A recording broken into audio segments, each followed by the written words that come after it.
Okay, now we're going to listen to some example StoryCorps interviews to help you start to internalize or think about in your brain what your interview with someone in your household is going to be like.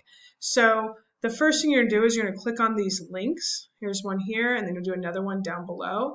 And it's going to take you to either YouTube, where you'll click on the video, or the StoryCorps website, where you just click on the video. All you're doing is watching and listening.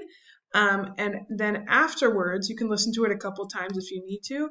You're going to answer some questions about the interview. I want you thinking, what makes a good interview? What are some good questions that the person asked in the interview? Because what we don't want is you to have an interview and it's like, how did you feel? Bad. Was it a problem? Yeah. Were you happy? No.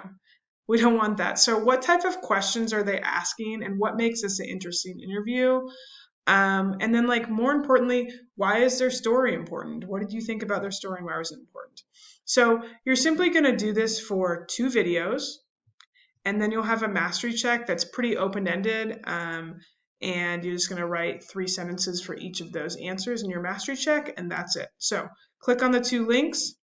Watch these 2 videos, answer the questions, mastery check, and that is it. Have a great day, guys.